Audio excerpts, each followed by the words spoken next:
بسم اللہ الرحمن الرحیم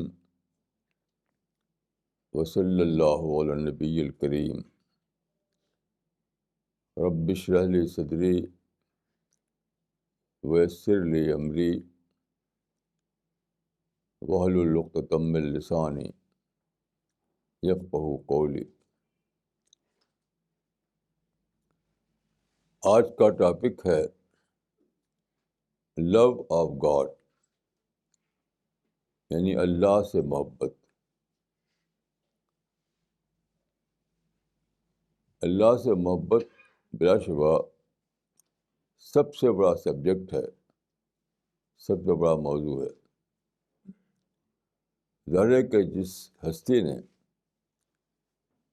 ساری کائنات کو پیدا کیا، انسان کو پیدا کیا،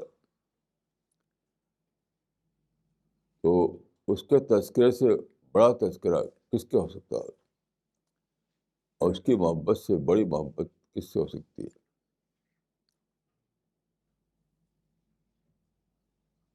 اسی لیے قرآن میں ہے کہ الذین آمنوا اشد حبا للہ، ایمان والے سب سے زیادہ محبت کرتے ہیں اللہ سے۔ بائبل میں بھی یہی بات کہی گئی ہے، نیو ٹیسٹمنٹ میں چیپٹر میتھیو میں، love God with all your soul, with your heart, with all your mind۔ اللہ سے محبت کرو اپنے پورے دل، اپنے پورے جان، اپنے پورے دماغ کے ساتھ۔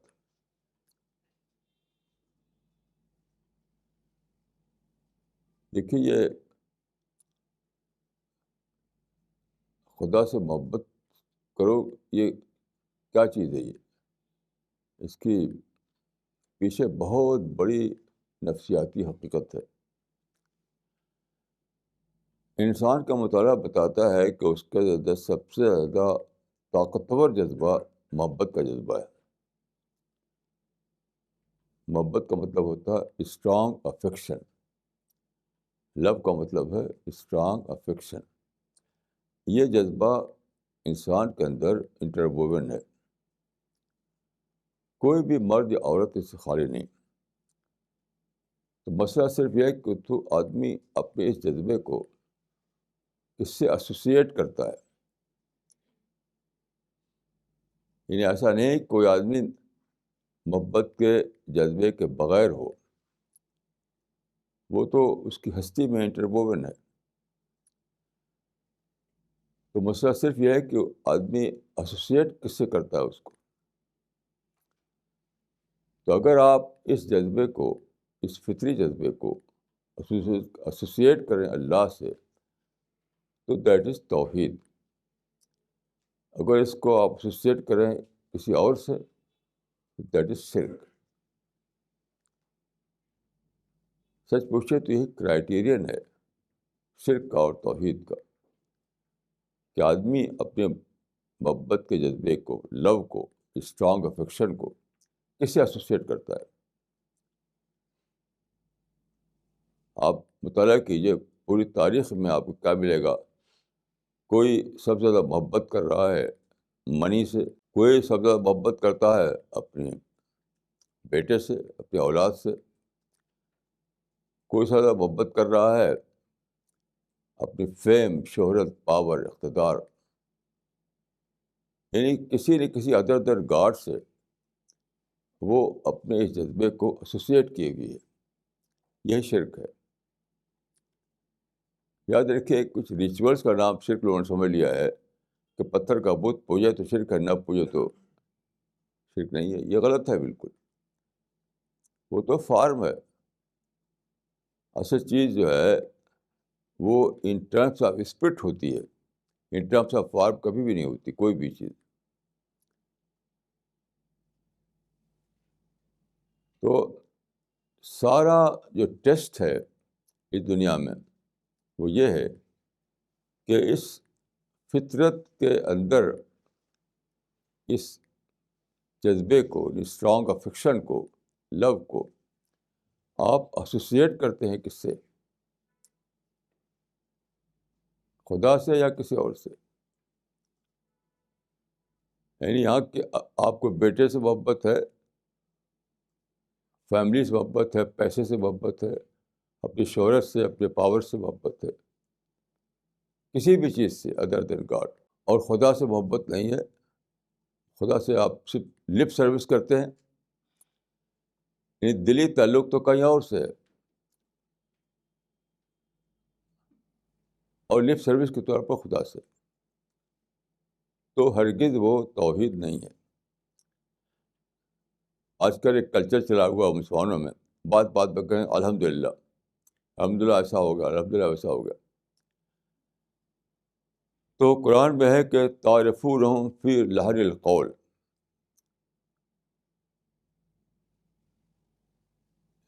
یعنی لحن قول بتائے گا کہ وہ کیا ہے. تو یقین کیجیے کہ جب میں سنتا ہوں تو مجھے لگتا ہے کہ دل میں تو ہے الحمد لغیر اللہ، زبان پر کیا ہے الحمد للہ.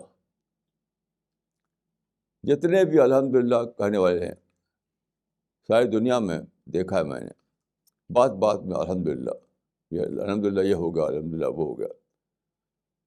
سب کا حال یہی ہے کہ دل میں ہے تو الحمد للہ غیر اللہ، اور زبان پہ کیا ہے الحمد للہ، الحمد للہ. ایسا الحمد للہ اللہ کو ہرگز مطلوب نہیں ہے. اب دیکھیے یہ بات سوچیے کہ کیا وجہ ہے کہ بائبل میں بھی آیا ہے کہ سب سے زیادہ محبت اللہ سے کرو، قرآن میں بھی آیا ہے کہ سب سے زیادہ محبت اللہ سے کرو، لیکن یہ بات نہ آپ مسلمانوں میں پائیں گے نہ اس کرسچن میں پائیں گے. سارے کرسچن میں آپ ڈھونڈ ڈالیے، کوئی نہیں ملے گا جو سچ مچ سب سے زیادہ محبت اللہ سے کرتا ہو. نہ مسلمانوں میں کوئی ملے گا آپ کو جو سب سے زیادہ محبت اللہ سے کرتا ہو. کیوں؟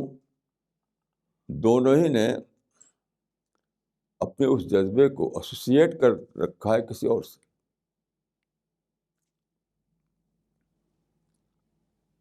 جذبہ تو دونوں میں ہے لیکن ایسوسیٹ کر رکھا ہے کسی اور سے. وہ کس سے؟ اپنے یعنی مذہبی جو طبقہ ہے اس نے کر رکھا ہے اپنے پیغمبر سے. کرسچن نے اپنے پیغمبر کو اتنا بڑھایا، اتنا بڑھایا، اتنا بڑھایا کہ ان کو کہہ دیا کہ تو خدا کا بیٹا ہے، سن آف گاڈ. بڑھاتے بڑھاتے ان کو سن آف گاڈ بنا دیا. مسلمانوں نے بڑھاتے بڑھاتے کیا کیا کہ سب کچھ اپنے پیغمبر کو بنا دیا. میں بچپن سے اس طرح کی بات سنتا آیا ہوں. ہمارے اپنے خاندان میں ہمارے بھائی تھے، وہ شاعر تھے، تو انہوں نے نظم لکھی تھی بہت بڑی. اس کا عنوان تھا سرور کائنات. سرور کائنات ان کا ایک شعر تھا، رسول اللہ نے ہجرت کر کے مدینہ آپ گئے، اس کے بارے میں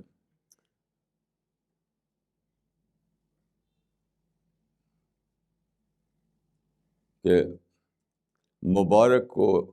مبارک ہے طیبہ مطہر، تیری زمین مہر و ماہ سے برتر، کہ محفل کن فقا کے سرور دیار تیرا بسا رہے ہیں.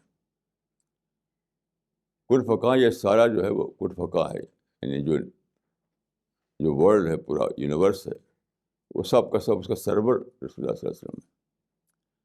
مولانا شبلی نے کتاب لکھی سیرت پر، تو اس کا سرنامہ لکھا انہوں نے شہنشاہ کونین کے دربار میں.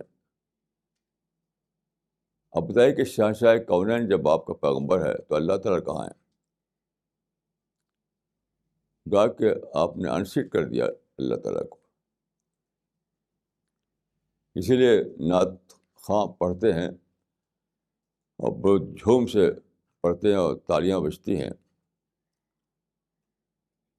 توحید کے پلے میں وحدت کے سوا کیا ہے؟ جو کچھ ہمیں لینا ہے لے لیں گے محمد سے. تو دیکھیں کرسچن میں بھی سب سے بڑی کمی یہ ہے کہ وہ ان کی کتاب میں لکھا ہوا ہے کہ love God with all your soul, with all your heart, with all your mind. لیکن ان کی لو کس سے ہے؟ اپنے پیغمبر سے, جس کو وہ خدا کا بیٹا بنا رکھا ہے انہوں نے. قرآن میں لکھا ہوا ہے کہ وَلَمْ يَخْشَ إِلَّا اللَّهُ. لیکن مسلمانوں کی محبت کس سے ہے؟ اپنے پیغمبر سے, کیونکہ انہوں نے شہنشاہ کونین بنا رکھا ہے.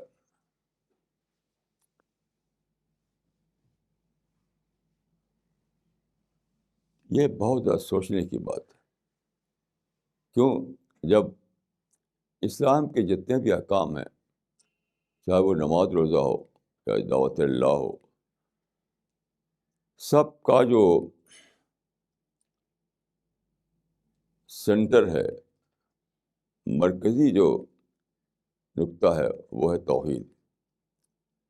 اللہ سے آپ کو گہری محبت ہوگی تبھی آپ کی عبادت میں جان آئے گی, آپ کی دعاؤں میں جان آئے گی, آپ کے ذکر میں جان آئے گی, اور تبھی آپ دعوت اللہ کا کام کریں گے. کیونکہ دعوت اللہ کیا ہے؟ وہ تو ایک ڈیوائن گول ہے, خدائی مشن ہے. تو خدا سے آپ کو تعلق ہی نہیں, تو کس لیے آپ اس کے لیے دوڑ دھوپ کریں گے؟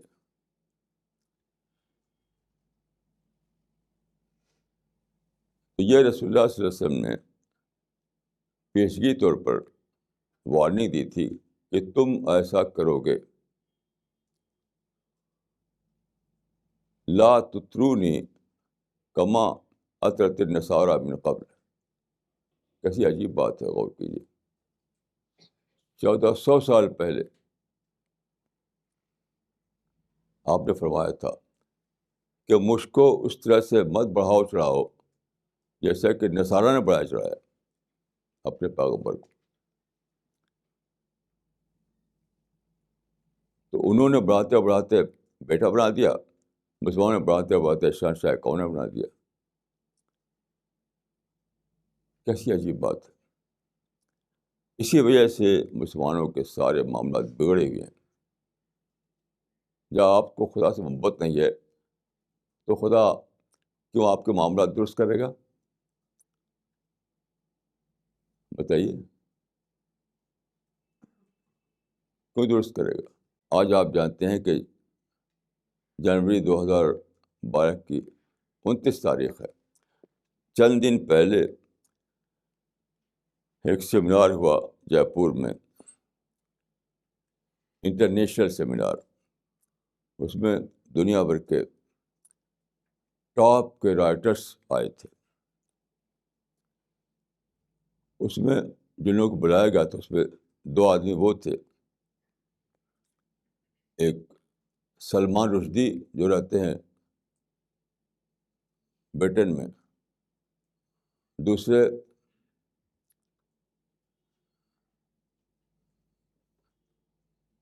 رچرڈ ڈاکنس, وہ بھی یو کے میں رہتے ہیں. تو سارے انڈیا کے مسلمانوں نے شور مچایا کہ سلمان رشدی نہ آنے پاوے.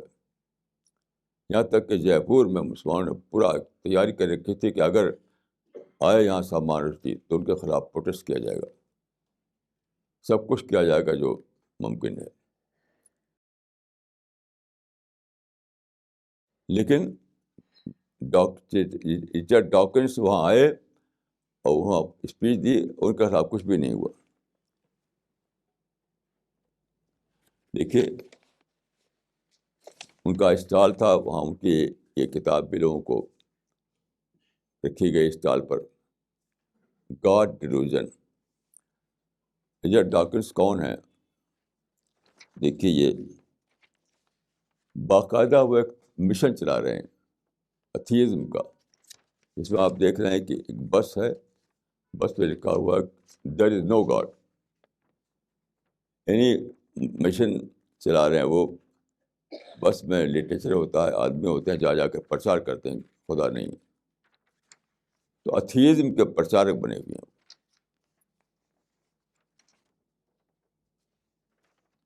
لیکن ان کو تو وہاں جانے والے ایک صاحب نے بہت درد سے کہا کہ شاتم رسول کے خلاف تو مسلمانوں نے خوب ہنگامہ کیا وہاں، لیکن شاتم خدا بھی وہاں آیا، اس کے خلاف کوئی ہنگامہ نہیں، کچھ نہیں، اس کو تالیاں بجی اس کی تقریر۔ دیکھیے یہ ایک شخص کی بات نہیں ہے، ایک شخص کی بات نہیں ہے۔ رسول اللہ کے خلاف جو لٹریچر تیار کیا گیا ہے وہ تو کچھ بھی نہیں ہے، خدا کے خلاف تو پوری لائبریری تیار کر دی گئی ہے، بے شمار کتاب ہے۔ گاڈ ریلیجن تو ہزاروں کتابوں میں سے ایک کتاب ہے، اور باقاعدہ ڈسپلن، فلاسفی کا جو ڈسپلن ہے، فلاسفی سارے فلاسفر جو ہیں وہ ایتھیزم کی باتیں کرتے تھے، کوئی فلاسفر ایسا نہیں ہے جو بلیور رہا ہو، سب ایتھیسٹ۔ اور دنیا میں فلاسفر جو یونیورسٹی کے پروفیسر ہیں، اداروں کے چیئرمین ہیں، سیمینار میں جا کر بیٹھتے ہیں بڑی بڑی کرسیوں پر، یہ سارے فلاسفر جو ہیں ایتھیسٹ۔ اسی کے ساتھ دیکھیے ایسے اس زمانے میں ڈسپلن پیدا ہوئی، ایسی موومنٹ پیدا ہوئی، انٹلیکچوئل موومنٹ، جو ڈائریکٹ یا انڈائریکٹ خدا کے خلاف تھی۔ مثلاً دیکھیے Marxism, Darwinism, Freudism, existentialism, logical positivism, atheism, یہ جتنے بھی ہیں سب ڈائریکٹ یا انڈائریکٹ خدا کے خلاف۔ حتیٰ کہ مارکسزم، ڈیموکریسی، وہ بھی، لبرلزم، سیکولرزم، یہ سب، یعنی سائنس کے سوا جتنے سبجیکٹ پیدا ہوئے اس زمانے میں وہ سب کے سب ڈائریکٹ یا انڈائریکٹ خدا کو انسیٹ کرنے والے تھے۔ ہیومنزم خود ایک نظریہ ہے، پوری فلاسفی ہے۔ ہیومنزم کا مطلب کیا ہے؟ Transfer of seat from God to man, یہی ہیومنزم کا کلمہ ہے، transfer of seat from God to main.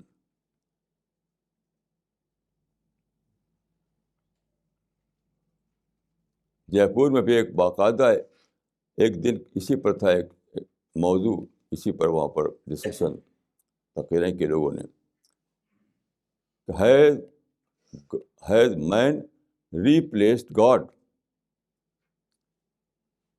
Has man replaced God, کیا انسان نے خدا کے تخت پر، خدا کو ہٹا کر خدا کے تخت پر قبضہ کر لیا ہے؟ تو ایک شخص نے وہاں کھلا کہا کہ اس کا سوال ہی کیا ہے، خدا ہے کہاں کہ اس کے تخت پر قبضہ کیا جائے؟ خدا تو ہے ہی نہیں۔ اس طرح کے ہنگامے ساری دنیا میں، جو ایک کارٹون چھپا یا جو کتاب چھپی سلمان رشدی کی، اس سے بلین ٹائم زیادہ بڑے پیمانے پر خدا کے خلاف پرچار ہو رہا ہے۔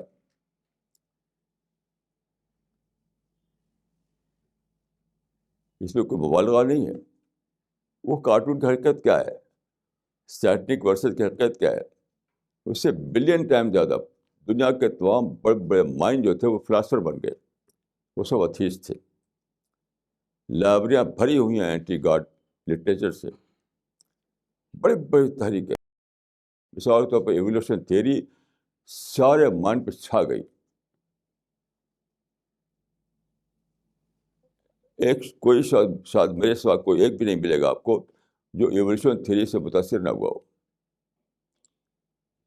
وہ کیا تھا؟ گاڈ کو انسیٹ کرنے کی تھیوری تھی۔ وہ ایک شخص نے لکھا ہے کہ موجود دنیا میں مارس کو جتنی پاپولرٹی ملی، کارل مارس کو، وہ اتنی پاپولرٹی محمد کو بھی نہیں ملی تھی۔ اور مارس کون تھا؟ وہ کھلا ہوا ایتھیسٹ تھا، مذہب کو بے حقیقت سمجھتا تھا۔ تو آپ غور کیجئے کہ یہ تو بہت چھوٹی سی باتیں ہیں کہ ڈنمارک کے ایک پرچے میں رسول اللہ کے خلاف ایک کارٹون چھپ گیا، یا ایک شخص نے ایک کتاب لکھی جس کا نام سیٹنک ورسز۔ اس سے بلین ٹائم زیادہ بڑے پیمانے پر خدا کے خلاف پرچار ہو رہا ہے، پروپگنڈا ہو رہا ہے۔ مسلمانوں کو کوئی پریشانی نہیں۔ میں واحد شخص ہوں اس پورے دور میں جس نے کتاب لکھی اس موضوع پر، گاڈ رائزز لکھی، اللہ اکبر لکھی، کچھ پریشانی نہیں۔ تو شتم رسول پر گاؤں برپا ہے۔ ہمارے تاریخ، پوری مسلم تاریخ کے جب سے بڑے عالم مانے جاتے ہیں، ٹاپ موسٹ عالم، وہ تھے ابن تیمیہ۔ انہوں نے کتاب لکھی ہے الصارم المسلول علی شاتم الرسول۔ کیا کسی نے یہ بھی کتاب لکھی ہے الصارم المسلول علی شاتم اللہ؟ بتائیے، کسی عالم نے لکھی ہے؟ الصارم المسلول علی شاتم الرسول لکھی ہے، لیکن الصارم المسلول علی شاتم اللہ کسی نے لکھی؟ کوئی تڑپا نہیں۔ آپ کے بیٹے کو کوئی اگر گالی دے دے تو آپ تڑپتے ہیں، اور خدا کے خلاف اتنا گاؤں برپایا، کوئی تڑپ نہیں کسی کو۔ کیوں؟ خدا سے تعلق ہی نہیں کسی کو۔ وہ جذبہ محبت جو تھا اس سے ایسوسیٹ کر رکھا آپ نے کسی اور سے، کسی نے اپنے بیٹے سے، کسی نے اپنی فیملی سے، کسی نے اپنے بزنس سے، کسی نے اپنے بینک بیلنس سے، خدا سے نہیں۔ دیکھیے، یہ سادہ بات نہیں ہے، اس کے پیچھے بھی ایک بہت گہرا راز ہے۔ آپ محبت کیوں کریں خدا سے؟ آپ بیٹے سے محبت کرتے ہیں تو کیوں؟ بیٹے کو آپ اپنا ایکسٹینشن سمجھتے ہیں۔ میں بہت دن تک سوچتا تھا کہ لوگ کو بیٹا بیٹا کرتے نام نہیں لیتے۔ اکثر لوگوں کا حال یہ کہ وہ بیٹا بیٹا کہیں گے، نام نہیں لیں گے۔ تو آخر کار سمجھ میں آیا کہ ان کو ایک تسکین ملتا ہے کہ بیٹا میرا ایکسٹینشن ہے، اور نام اگر لیں عبد الرحمٰن، عبد الرحیم، تو لگا کہ وہ تو غیر ہے، کوئی اور شخص ہے۔ اتنا گہرا تعلق ہے بیٹے سے کہ کیوں آپ کو اس کو آپ اپنا ایکسٹینشن سمجھتے ہیں، اس کو اپنا ایسٹ سمجھتے ہیں۔ خدا سے کچھ بھی نہیں، آپ کو خدا آپ کا ایسٹ نہیں۔ تو یہ کیوں ایسا ہوا؟ کیوں ایسا ہوا؟ اور دیکھیے، ایک بہت ہی ڈرا دینے والی آیت ہے قرآن میں، سورہ البقرہ میں، بہت ہی زیادہ ڈرانے والی آیت ہے، بہت زیادہ۔ وَمِنَ النَّاسِ مَن يَتَّخِذُ مِن دُونِ اللَّهِ أَندَادًا يُحِبُّونَهُمْ كَحُبِّ اللَّهِ وَالَّذِينَ آمَنُوا أَشَدُّ حُبًّا لِلَّهِ وَلَوْ يَرَى الَّذِينَ ظَلَمُوا إِذْ يَرَوْنَ الْعَذَابَ أَنَّ الْقُوَّةَ لِلَّهِ جَمِيعًا۔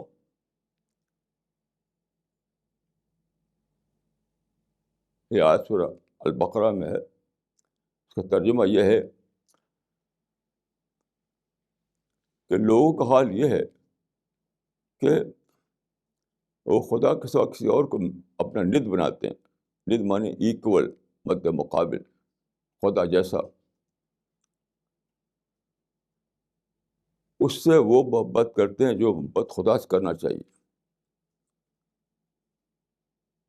لوگوں کا حال یہ ہے کہ وہ خدا کے سوا کسی اور کو اپنا ند بناتے ہیں، یعنی مرکز محبت بناتے ہیں، اس سے اسٹرانگ افیکشن قائم کرتے ہیں، جبکہ یہ اسٹرانگ افیکشن خدا سے ہونا چاہیے۔ اس کے بعد کیا ہے آیت میں؟ وہ کپ کپا دینے والی آیت ہے کہ اگر دیکھیں یہ لوگ عذاب کو جو آخرت میں سامنے آئے گا،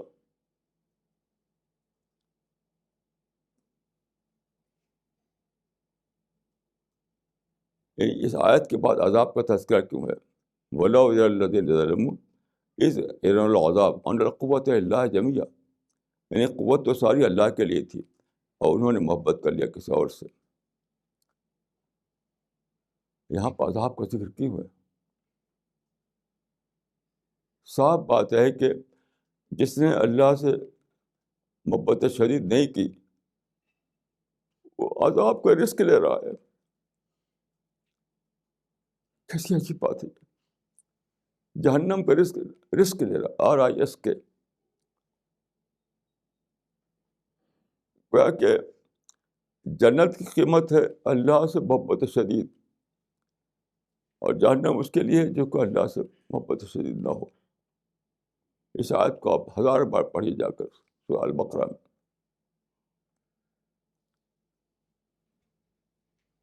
کیسی عجیب بات ہے. یعنی اللہ سے محبت شدید جس کو ہے اسی کو اللہ کے ہاں جنت کے دروازے کھولے جائیں گے، اور جس کو اللہ سے محبت شدید نہیں ہوئی، یعنی اسٹرانگ افیکشن نہیں ہوا، اس کا جہنم کا راستہ دکھایا جائے گا.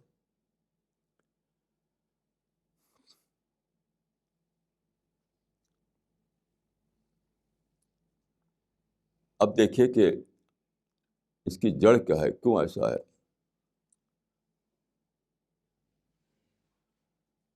محبت کی جو بنیاد ہے وہ کیا ہے؟ آپ کو جس سے سب سے زیادہ ملتا ہے اسی سے آپ سب سے زیادہ محبت کرتے ہیں. یہ فطری بات ہے. جس سے آپ کچھ نہ ملے اس سے آپ محبت نہیں کر سکتے.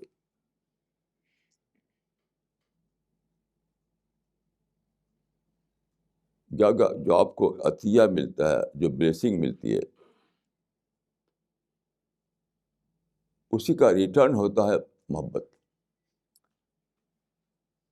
تو اللہ سے محبت شدید کیوں کرے انسان؟ اس لیے کہ اللہ نے آپ کو پیدا کیا، اس لیے کہ اللہ نے آپ کو یہ زمین دی جہاں لائف سپورٹ سسٹم ہے. اللہ نے یہ پورا نظام کائنات بنایا. یعنی ابھی ایک سائنٹسٹ نے ریسرچ کے بعد لکھا ہے کہ the universe is a custom made universe. بہت عجیب چیز دریافت ہوئی ہے جو پہلے انسان نہیں جانتا تھا، کہ پوری یونیورس انسان کے لحاظ سے بنائی گئی ہے. آپ جانتے ہیں کہ کسٹم میڈ کا مطلب کیا ہے؟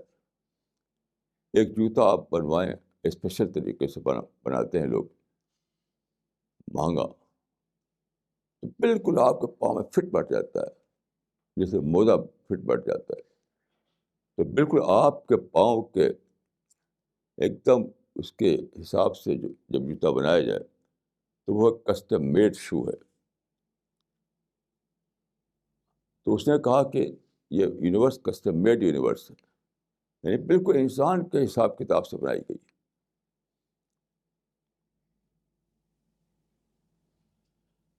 اب یہ بات قرآن میں ایک اور لفظوں میں کہی گئی ہے، کئی بار کہی گئی ہے. ایک آیت میں عرض کرتا ہوں، سورہ الجاثیہ کی، وَسَخَّرَ لَكُم مَا فِی السَّمَاوَاتِ وَمَا فِی الْأَرْضِ جَمِيعًا. خدا نے مسخر کر دیا تمہارے لیے زمین اور آسمان کو، اس کی تمام چیزوں کو، سب کا سب جميعا تمہارے مسخر کر دیا. یعنی مسخر کا مطلب تمہارے کام میں لگا دیا. وہی بات ہے کہ کسٹم میڈ بنا دیا تمہارے لیے.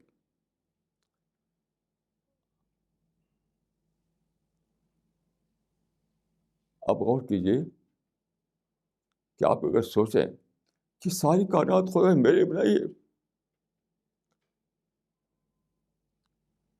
یہ ساری کائنات میری بنائی. یعنی زمین میں فصل اگتی ہے میرے لیے، بارش برستی ہے میرے لیے، سورج روشنی و حرارت بھیج رہا ہے میرے لیے، تارے ستارے اور کہکشاں گردش کر رہے ہیں میرے لیے.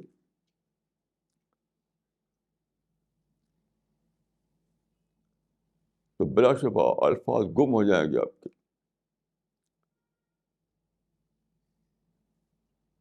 آپ خدا کے وہ ہم کرنا چاہیں گے جس ہم کے لیے آپ کو الفاظ نہیں ہو. آپ کا سینہ پھٹ کر کہے گا خدا میں کہاں سے وہ لفظ لاؤ. آپ کا سینہ پھٹ جائے گا کہ خدا میں کہاں سے وہ لفظ لاؤ جس سے میں تجھے ہم کر سکوں. تو ہی میری طرف سے لکھ لے وہ الفاظ جو میرے پاس نہیں. لیکن ہوا کیا، مسلمانوں نے خود ساختہ نظریے بنائے. ایک حدیث گڑھی گئی، لولا کا لما خلقت الافلاق، یعنی اے محمد اگر تم کو نہ پیدا کرنا ہوتا تو ہم زمین آسمان ہی نہ بناتے.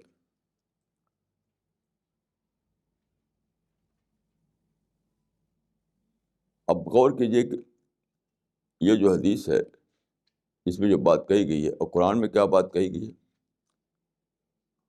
قرآن میں بات کہی گئی کہ وَسَخَّرَ لَكُم مَّا فِي السَّمَاوَاتِ وَمَا فِي الْأَرْضِ جَمِيعًا، یعنی اگر لفظ بدلیں آپ کہیں کہ لولا الانسان لما خلقت الافلاق. آپ نے برا رکھا ہے لولا الرسول لما خلقت الافلاق. قرآن کیا کہہ رہا ہے، لولا الانسان لما خلقت الافلاق. تو آپ نے سارا دے رکھا ہے اپنے رسول کے کھانے میں. تو رسول کے لیے محبت ہے، رسول کے لیے آپ رکھتے ہیں، رسول کے لیے سب کچھ آپ کے پاس ہوتا ہے. یہ مت سمجھیے کہ جو علماء اس کو حدیث کو موضوع کہتے ہیں وہ اس سے مستثنیٰ ہیں، ہرگز نہیں. وہ سب کا سب اس میں شامل ہے.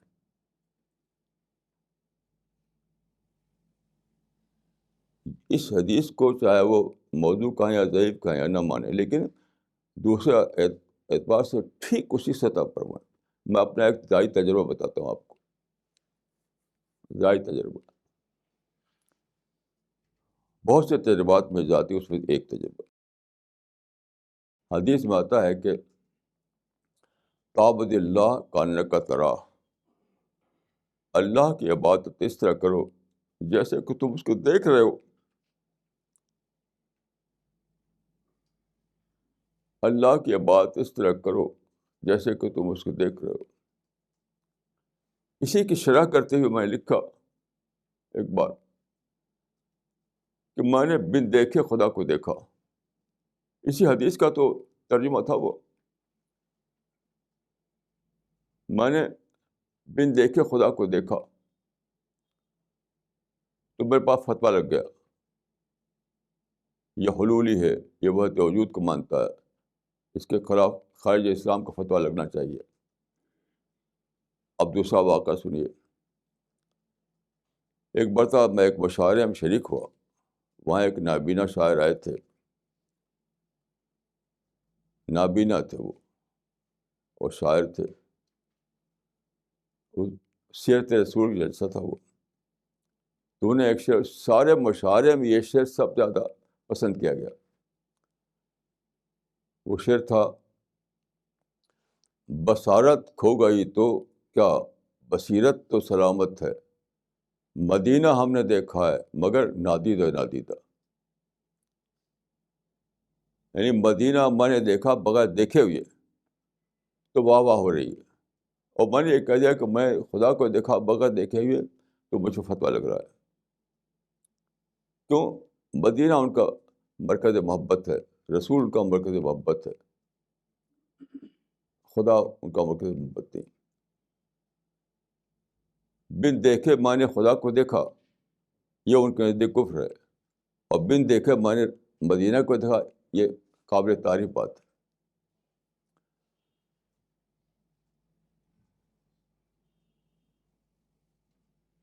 تو جو سرچشمہ محبت تھا وہ یہ تھا، وہ یہ بات تھی کہ آپ دریافت کریں کہ خدا نے میرے جیسا انسان بنایا ہے جو بولتا ہے، جو دیکھتا ہے.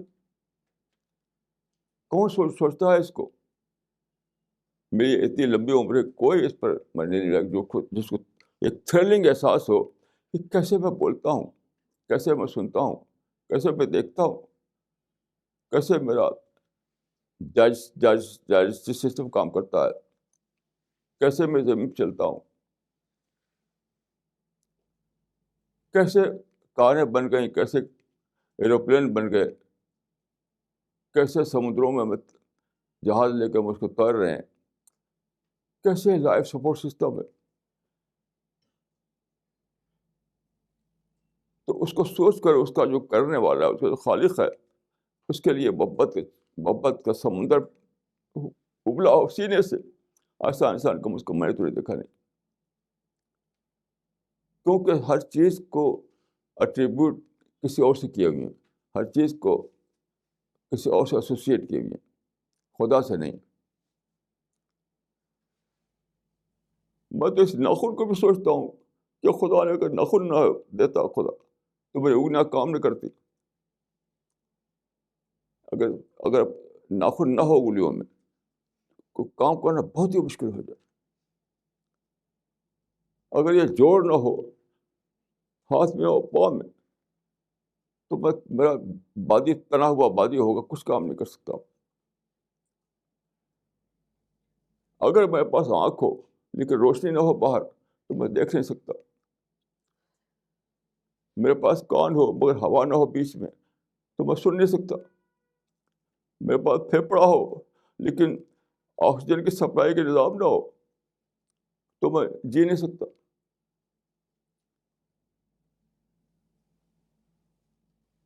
تو میرا وجود سرتاپا رحمت خداوندی کا ایک ظاہرہ ہے. یہ ساری کائنات میرے موافق بنائی گئی ہے، کسٹم میڈ یونیورس ہے. یہ ذرہ ذرہ میرے خدمت لگا، میرے مطلب انسان کی خدمت لگا ہوا ہے. اب یہ سوچ کر کس قدر ایک تھرلنگ حمد آتا ہے، تھرلنگ شوق آتا ہے کہ خدا ہے تو کتنا رحیم ہے، تو کتنا کریم ہے، تو کتنا اپنے بندوں سے اس کو لگاؤ ہے. لیکن جب یہ ساری چیزوں کو آپ کسی اور سے اٹیچ کیے ہوئے، میں بہت بار دیکھا کہ ایک ماں اور باپ اپنے بیٹے کو اتنا خوش ہو رہے ہیں، خوب خوش ہو رہے ہیں. میں سوچتا ہوں کہ کتنے ظالم ہے یہ ماں باپ. جس نے تمہارے بیٹے کو بنایا اس کو کیوں نہیں تذکرہ کرتے؟ یہ تجربہ مجھے بار بار ہوا ہے کہ ماں باپ دیکھیں گے اپنے بیٹے کو خوب خوش ہو رہے ہیں. یہ ماں باپ ظالم ہیں. تمہارے فرزند کا جو خالق ہے اس کو کیوں نہیں یاد کر کے الحمدللہ کہتے؟ بس بیٹے کو دیکھ کر خوش رہیں. اور بیٹے کا جو خالق ہے اس کا کچھ نہیں آپ احساس ہے.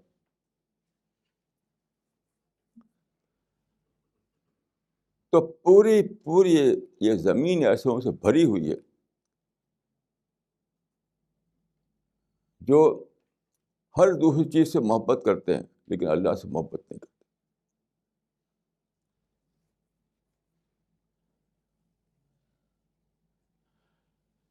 اس کی وجہ سے کیا ہے کہ ہم اعلیٰ معرفت سے محروم ہیں. ہماری عبادتوں میں وہ اطاعت نہیں جو جس کو خشوع اور خضوع اور اخبات کہا گیا ہے. پھر اسی کی وجہ دعوت اللہ کے لیے ہم ہیرو نہیں بنتے. دعوت اللہ کیا ہے؟ یہ ایک ڈیوائن رول ہے. یہ خدا کا کنسرن ہے کہ اس کے بندوں تک اس کا پیغام پہنچے.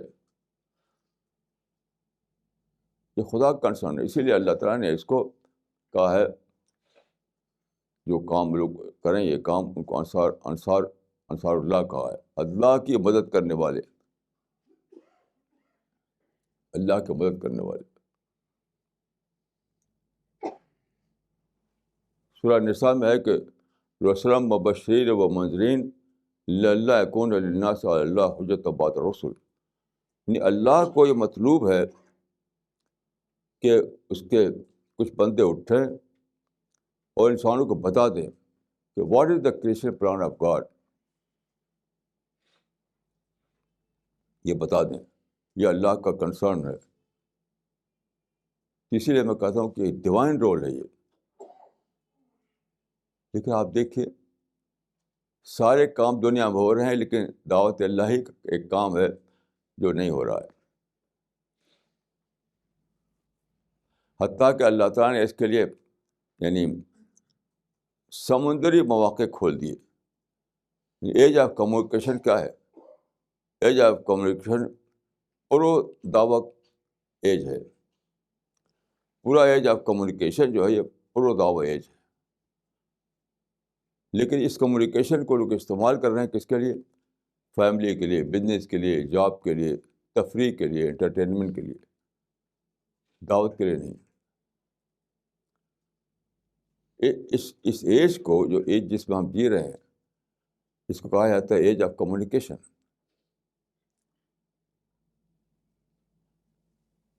تو ایج آف کمیونیکیشن کیا ہے؟ یہ تو پرو دعوت ایج ہے. کیونکہ دعوتی کام کیا ہے؟ دعوتی کام ہے بات کو پھیلانا, ڈسیمنیٹ کرنا, لوگوں تک بات کو پہنچانا. تو پہلے زمانے میں آپ آس پاس کے لوگوں تک بات پہنچا سکتے تھے. اب کمیونیکیشن نے موقع دے دیا کہ عالمی سطح پہ آپ کام کر سکیں, گلوبل لیول پر. اسی لیے میں کہتا ہوں کہ ایج آف کمیونیکیشن جو ہے وہ پرو دعوت ایج ہے. مگر کس کو فکر ہے؟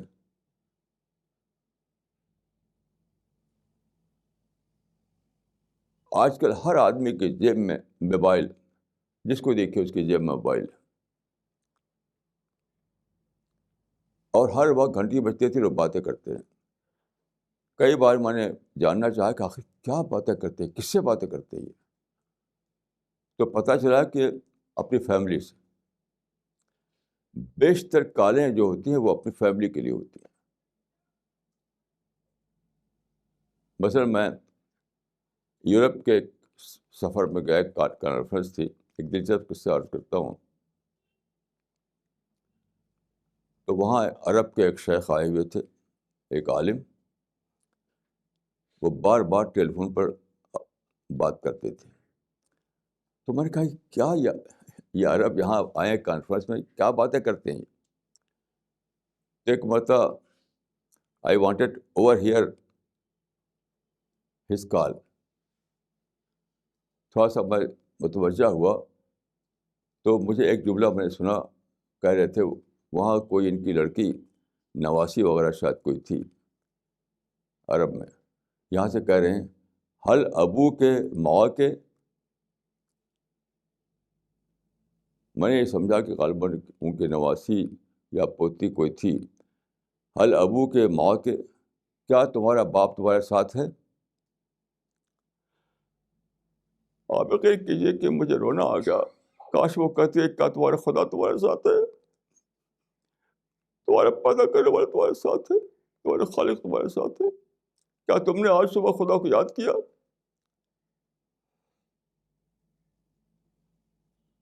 یعنی ہر رب کے ماں کے کہنا چاہیے, ہر ابو کے ماں کے. کوئی بچی ہوگی, یہاں سے کہہ رہے ہیں غالباً میں نے سمجھا تھا کہ وہ نواسی ہے غالباً ان کی. تو کیا تمہارا باپ تمہارے ساتھ ہے؟ میں سوچا کاش وہ یہ کہتے کہ ہر رب کے ماں کے, کیا تم نے آج تم نے خدا کو یاد کیا؟ کیا آج تم نے خدا کی کتاب کی تلاوت کی؟ کیا آج تم نے خدا کی عبادت کی؟ کیا آج تم نے خدا کا ذکر کیا؟ کیا آج تم کو خدا کا کوئی رزق ملا؟ تو کمیونیکیشن جو تھا وہ تھا دعوت اللہ کے لیے. آپ نے کیا کر دیا اس کو صرف منی کے لیے, بزنس کے لیے, فیملی کے لیے, بس اور کچھ بھی نہیں. یاد رکھیے جنت کا رزق لینا ہے. یہ جنت کا رزق لینا ہے, سادہ بات نہیں ہے. یاد رکھیے جنت کی قیمت یہ ہے اللہ کو اکنالج کرنا، اللہ کا شکر کرنا۔ قرآن سے ثابت ہے کہ اللہ کا شکر کرنے والے جنت میں جائیں گے۔ تو شکر کیا ہے؟ اکنالجمنٹ ہے۔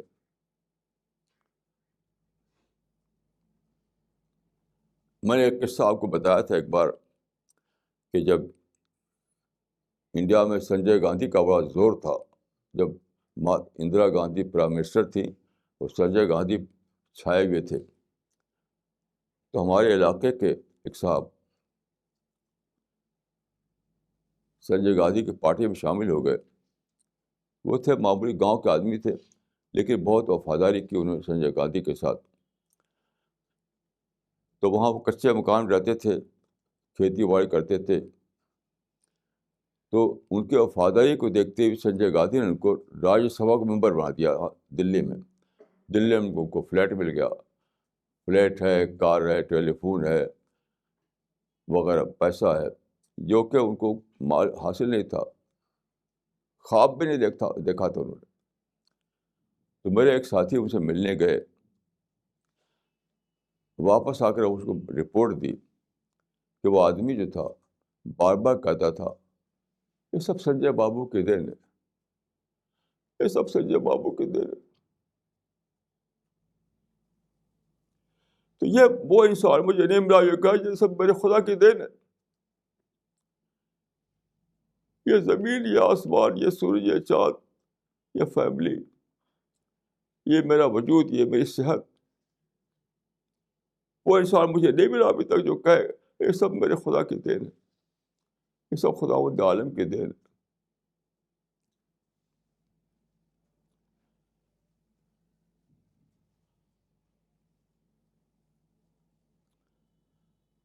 تو یاد رکھیے، اللہ سے محبت ہی پہلی کی، اللہ سے محبت ہی واحد چیز ہے جو آپ اللہ کو جو ریٹرن دے سکتے ہیں۔ آپ کوئی چیز لیں، فرض کی ایک کتاب آپ خریدیں، یا آپ ایک ٹیلی فون خریدیں، ایک موبائل خریدیں، ایک میز خریدیں، کوئی بھی چیز خریدیں، تو اس کا آپ اس کے ایک پرائز دیتے ہیں، آپ پرائز، تب وہ چیز ملتی ہے آپ کو۔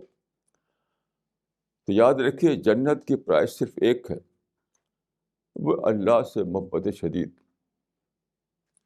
اور کوئی پرائز نہیں۔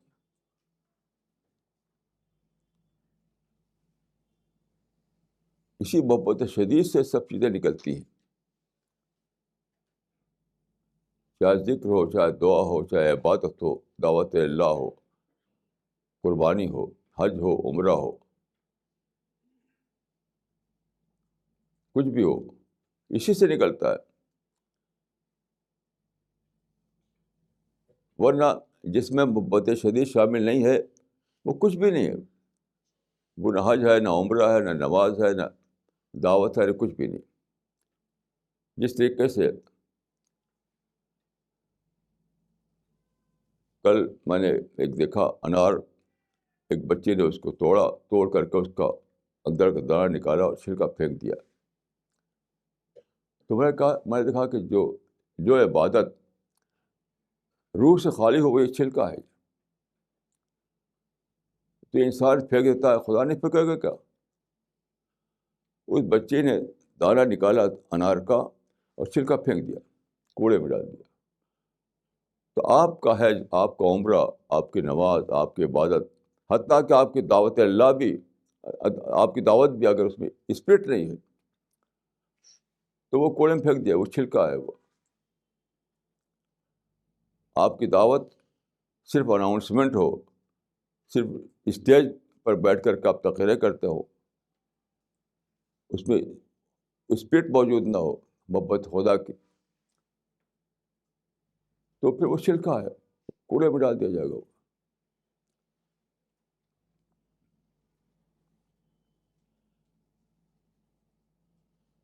تو سب کی جڑ میں کیا بات ہے؟ آپ نے خدا سے محبت کا جو سرچشمہ ہے اسی کو دریافت نہیں کیا۔ کہ خدا وہ خدا ہے جس نے مجھے بنایا، وہ خدا ہے جس نے یہ زمین بنائی، وہ خدا ہے جس نے لائف سپورٹ سسٹم قائم کیا، وہ خدا ہے جس نے یہ پوری کائنات بنائی، اور سب مجھ کو فری میں سب کچھ دے دیا. اس حقیقت کو دریافت نہیں کیا آپ نے. اور اس حقیقت کو دریافت نہ کرنا کتنا بڑا رسک ہے. سورہ بقرہ کی وہ آیت کو آپ بار بار پڑھیے کہ جس کو اللہ سے محبت نہیں، وہ اس کا مقام کہاں ہے.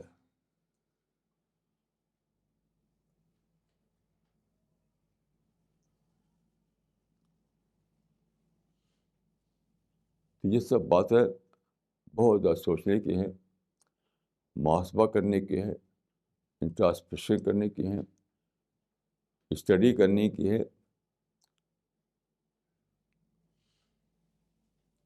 اور پھر اس سے پہلے کہ موت آئے ایک فیصلہ لینے کی ہے. دیکھیے ہم میں سے ہر شخص کو موت پیچھا کر رہی ہے.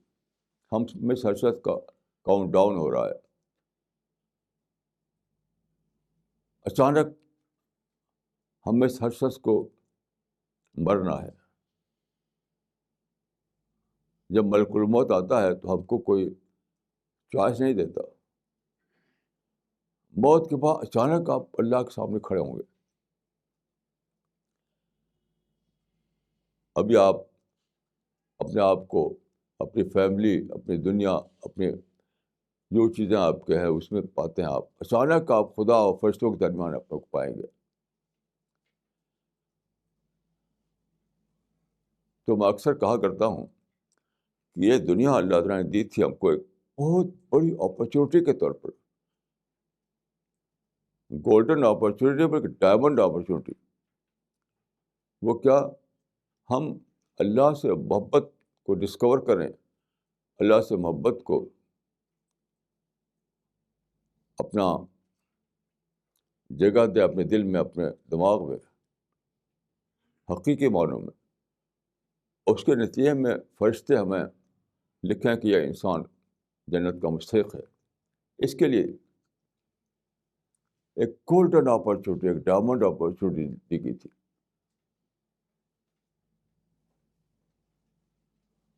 ان ایٹرنل ورلڈ میں آپ کو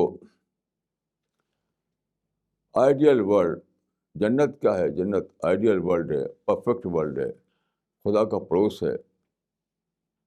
اس دنیا میں جگہ ملے. لیکن جس کو دیکھیے اس کو اس موقع کھو رہا ہے، کھو رہا ہے. تو قرآن میں آخرت کو کہا گیا یوم الحسرہ، ایسے لوگوں کے لیے حسرت کا دن. بائبل میں عجیب لفظ ہے کہ جس نے اس دنیا میں اللہ کو راضی نہیں کیا تو کیا ہوگا؟ ابد تک رونا اور دانت پیسنا ہوگا. رونا اور دانت پیسنا میں افسوس افسوس افسوس.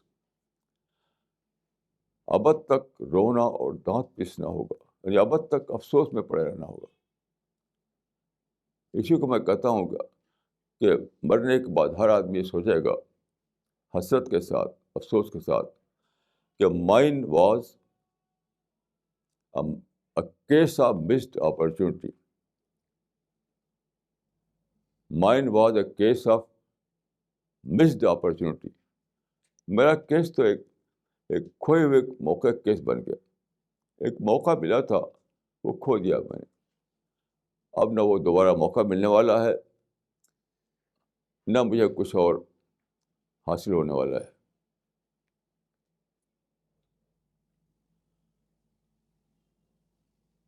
تو جتنا زیادہ آپ کے اندر یہ شعور پیدا ہوگا، اللہ کا شعور، اللہ سے محبت کا شعور، اتنے زیادہ جان آئے گی آپ کے ایمان میں، آپ کے عبادت میں، آپ کے کردار میں، آپ کی بات چیت میں، آپ کی دعوت میں، آپ کی سرگرمیوں میں. تو ہر چیز کا سینٹرل فورس ہے وہ یہی ہے، محبت خدا، سینٹرل فورس.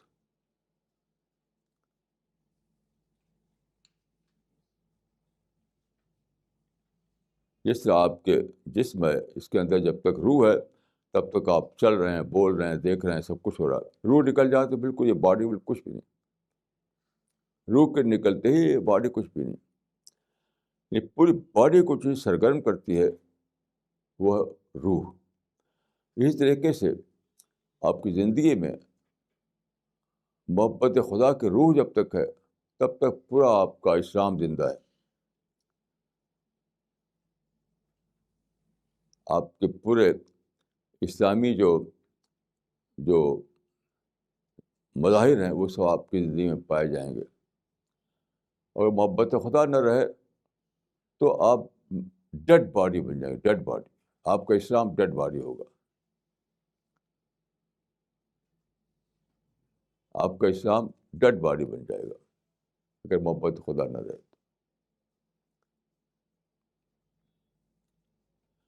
تو آپ کیا سمجھتے ہیں آپ؟ یعنی کل پرسوں میں سوچ رہا تھا کہ اگر میں مر جاؤں تو جس کمرے میں رہتا ہوں میں سوچتا کہ اگر مر جاؤں تو میرا باڈی یہاں لٹایا ہوا ہوگا. تو کچھ لوگ آئیں گے مجھ کو نہلائیں دھلائیں گے اور یہاں کے قبر پہ ڈال دیں گے.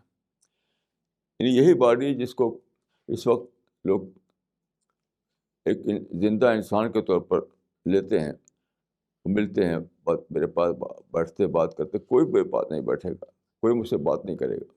اگرچہ باڈی ایسے ہی دکھائی دے گا، جا کے ڈال دیں گے قبر کے اندر.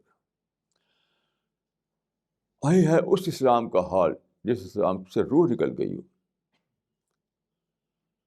جس اسلام سے روح نکل گئی، وہ روح کیا ہے؟ محبت خدا ہے. یاد رکھیے، مذہب اسلام کی روح محبت خدا ہے. محبت خدا نہیں تو وہ جو ہے وہ ریچولس ہیں، کچھ رسمی چیزیں ہیں، وہ چھلکا ہے. چھلکے کون ہے جو چھلکے کو لے کر کے چھلکوں کو ہر آدمی کوڑے میں ڈال دیتا ہے؟ چھلکے کی کوئی ویلیو نہیں ہوتی.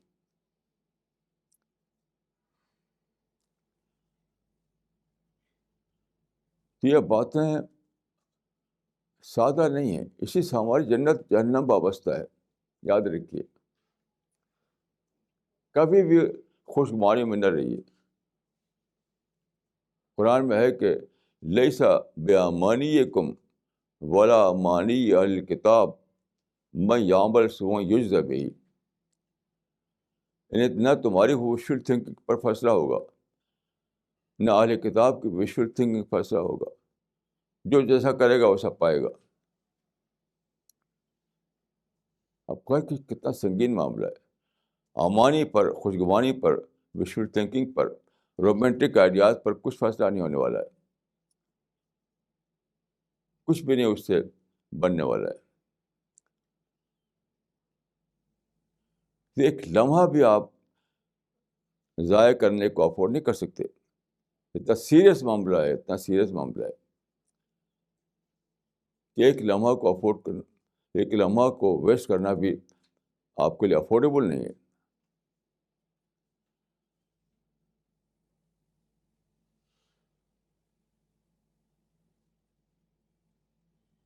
تو ہر آدمی کو چاہیے کہ ری اسیس کرے، ریوائز کرے، پھر سے اپنے آپ کو دریافت کرے، ریسیٹ کرے، اپنی پرائرٹیز کو ریسیٹ کرے.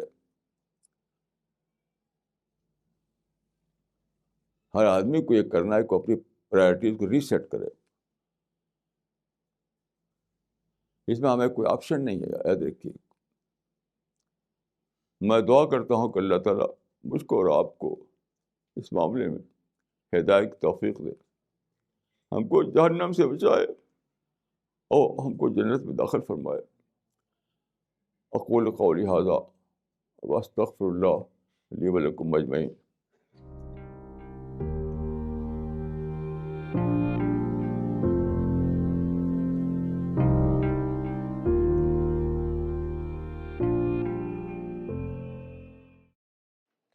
مولانا یہ سوال کراچی پاکستان سے آیا ہے مسٹر عبد اللطیف کا.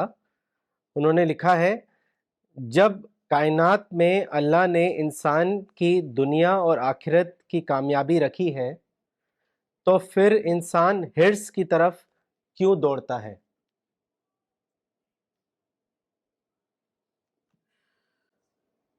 دیکھیے، یہ آپ جانتے ہیں کہ اللہ تعالیٰ نے انسان کو رکھا یہاں بطور ٹیسٹ.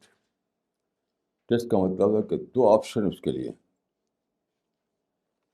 دو آپشن کیا ہیں؟ ایک ہے سیٹنک راستے پہ چلنا، ایک ہے اینجل کے راستے پہ چلنا.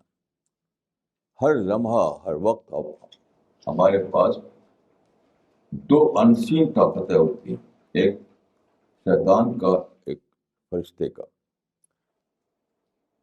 تو شیطان ہیٹ کے جذبات کو بھڑکاتا ہے اور فرشتے محبت کے جذبات کو ابھارتے ہیں.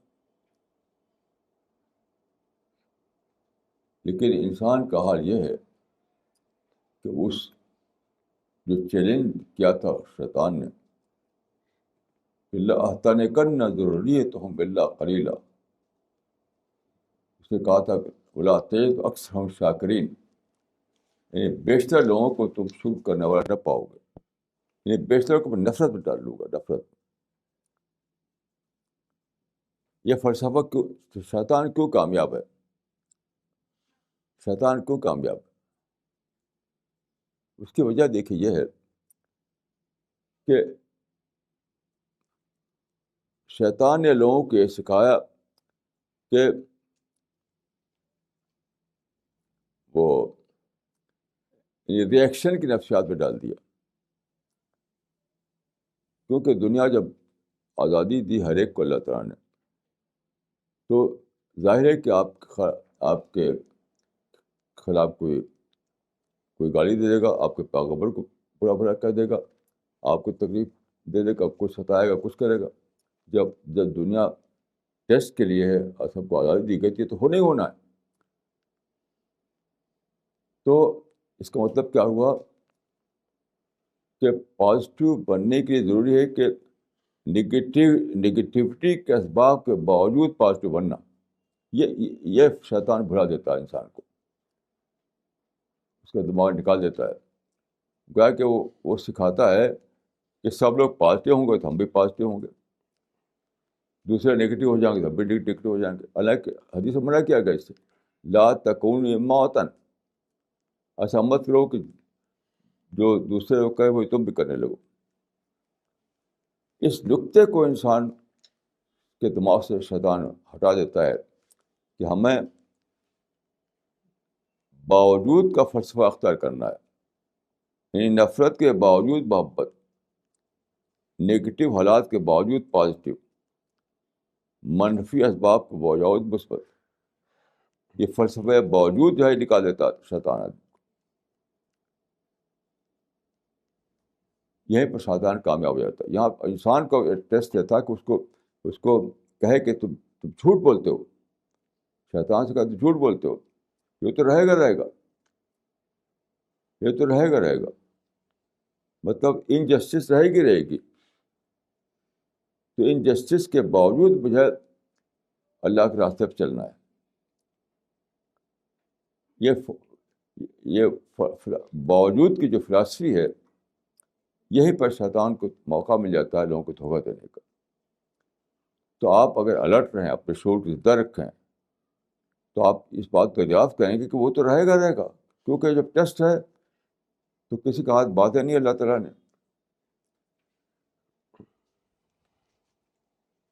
تو اس راز کو اگر مائنڈ میں آپ بٹھا لیں تو آپ شیطان کے شکاروں سے بچ سکتے ہیں. مولانا اگلا سوال بھی کراچی پاکستان سے ہے مس سائرہ لطیف کا. انہوں نے لکھا ہے آج انسان اپنا تمام وقت، تمام صلاحیتیں کو دنیا کے حصول میں لگائے ہوئے ہے اور دلیل دیتا ہے کہ بیوی بچوں کے لیے حلال روزی کمانا بھی عبادت ہے. مولانا صاحب، یہ دلیل کس حد تک صحیح ہے؟ بالکل یہ دلیل جھوٹی دلیل ہے. آپ دیکھیے قرآن میں ہے وَمَا مِن دَابَّةٍ فِي الْأَرْضِ إِلَّا عَلَى اللَّهِ رِزْقُهَا. یعنی اللہ نے جس کو بھی پیدا کیا زمین پر تو اپنے ذمے لے لیا کہ مجھے اس کا رزق پہنچانا ہے. تو آپ ساری زندگی کو اس وقف کرتے ہیں یا اللہ کی ذمہ ہے کہ انہیں رزق پہنچے. اور دوسری بات یہ ہے کہ میں ایک صاحب کے یہاں گیا جو بہت ہی اپنے شان و شوکت کے ساتھ رہتے تھے اور رات دن بچوں کے لیے پیسہ کمانے میں لگے ہوئے تھے. اور ان کا ہمارے کھانا کھایا تو دسترخوان پر طرح طرح کے کھانے تھے. بہت زبردست گھر تھا ان کا. تو میں نے پوچھا کہ کیوں آپ سارا وقت لگائے ہوئے ہیں پیسہ کمانے میں؟ تو جانتے کیا کہا انہوں نے؟ بھائی بچوں کی روزی روٹی کے لیے کچھ کرنا پڑے گا. یہ بچوں کے عیش کے لیے کر رہے ہیں، نام رکھ رکھا ہے روزی روٹی. ہر آدمی جھوٹ بولتا ہے، یعنی کر رہا ہے لگژری کے لیے، عیش کے لیے، فراوانی کے لیے،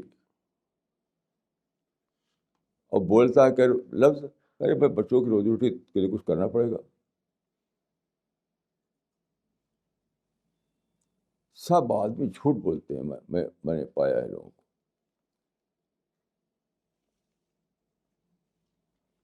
اسی لیے قرآن میں ہے کہ فی مقعد صدق عند ملک مقتدر. یہ اللہ کے سامنے، اللہ کے پاس وہی لوگ جائیں گے جن کو صدق پر پورے اترے ہوں، سچائی پر. وہ سچائی کی سیٹ ہوگی. اللہ کے قربت جو ہے وہ وہاں پر صرف سچے لوگوں کو جگہ ملے گی. مقعد صدق ہوگا وہ. تو دنیا میں آپ مقعد کس پہ کھڑے ہوئے ہیں، امید رکھیں کہ وہاں آپ کو مقعد صدق کی جگہ ملے گی. یہ خالص تو مالص تو جنوں. دنیا میں جھوٹ پہ کھڑے ہوئے ہیں اور آخرت پہ سمجھتے ہیں کہ وہاں پہ سچائی کی سیٹ ملے گی آپ کو. ایسا کبھی ہونے والا نہیں. لوگوں کو یہ بتانے کی ضرورت ہے کہ لوگ فریب میں جو پڑے ہوئے اس کو فریب پردہ پھاڑنے کی ضرورت ہے. اسی کا نام دعوت ہے. مولانا اگلا سوال دلی سے ہے، مولانا ذکوان ندوی کا. انہوں نے لکھا ہے پروفٹ نے فرمایا کہ تمہارے درمیان سب سے بہتر انسان وہ ہے جو اپنی فیملی کے لیے بہتر انسان ہو. کائنڈلی ایکسپلین دس حدیث. دیکھیے یعنی خیرکم لأہلہ، یہ حدیث ہے. ٹھیک ہے، سوال ہے کہ خیر کس معنی میں؟ یہ اس معنی میں کہ ان کو پاس بہت پیسہ ہو، بہت کاریں ہو، بہت مکانات، بہت پراپرٹی، اس معنی میں نہیں. اسلام کا جو کرائٹیریا ہے اس معنی میں آپ ان کے ساتھ نرمی کے ساتھ سلوک کریں، کسی کے ساتھ نفرت نہ کریں، کسی کے ساتھ سختی نہ کریں، کسی کے ساتھ انتقامی کارروائی نہ کریں. یہ حدیث اصلاً اخلاقی معنی میں ہے. یعنی بہتر اخلاق کا ثبوت جو دینا ہے ہم کو سوسائٹی میں، اس کی تجربہ گاہ ہے فیملی. یہاں اس کا معنی ہرگز نہیں ہے کہ ان کے لیے خوب یعنی کما کر ان کو عیش و آرام فراہم کرو. یہ حدیث اخلاقی معنی میں ہے. یعنی تمہارے اخلاق کی پہچان یہ ہے کہ تم اپنی لوگوں کے درمیان کیسے رہتے ہو.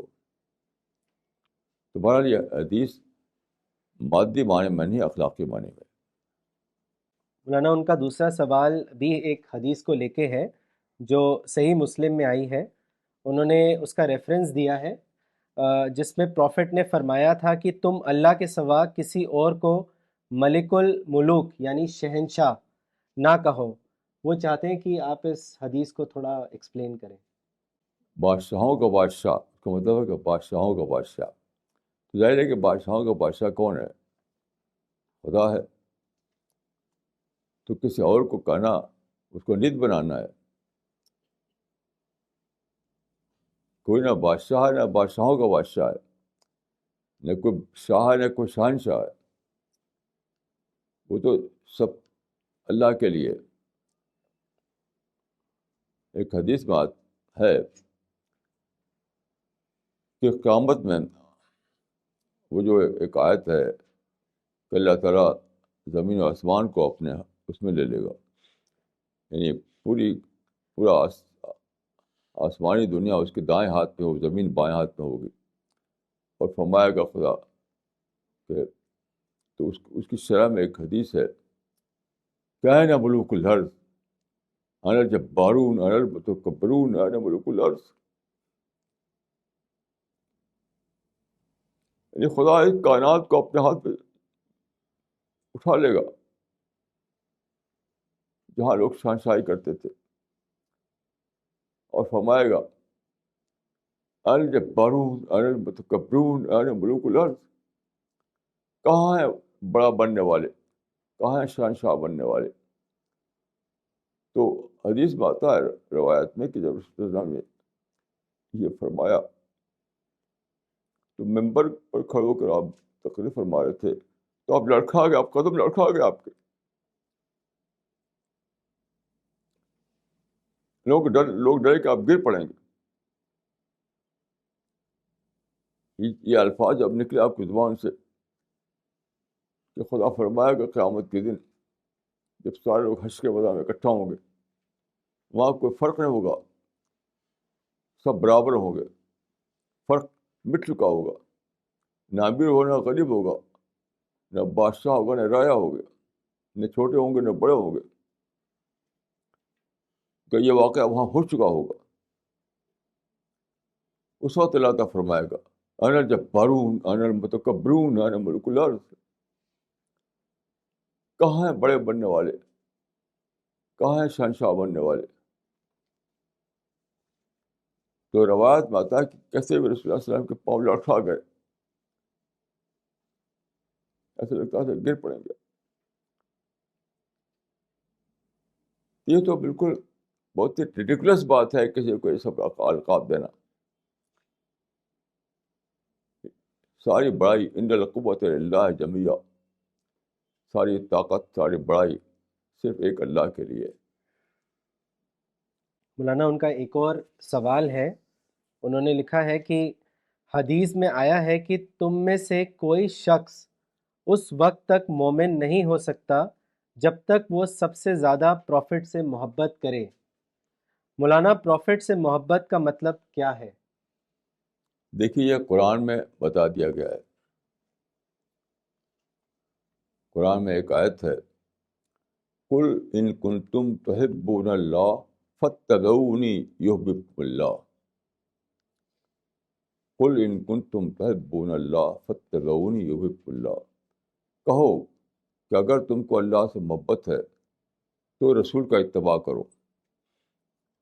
اس سے معلوم ہوا کہ رسول کے لیے اتباع ہے، اللہ کے لیے محبت ہے۔ یہ سورہ آل عمران میں یہ آیت ہے، آپ پھر سن لیجیے، سورہ آل عمران دیکھیے اس کو، قل ان کنتم تحبون اللہ فاتبعونی یحببکم اللہ،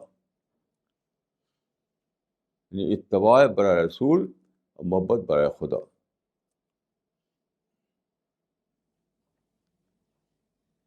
باقی رسول اللہ صلی اللہ علیہ وسلم سے ہم کو ہدایت ملی، ہم کو قرآن ملا، تو فطری بات ہے کہ آپ سے ہم کو اٹیچمنٹ ہوگا، وہ اٹیچمنٹ تو لازمی طور پر رہے گا، لیکن حب شدید جو ہے وہ صرف ایک اللہ کے لیے۔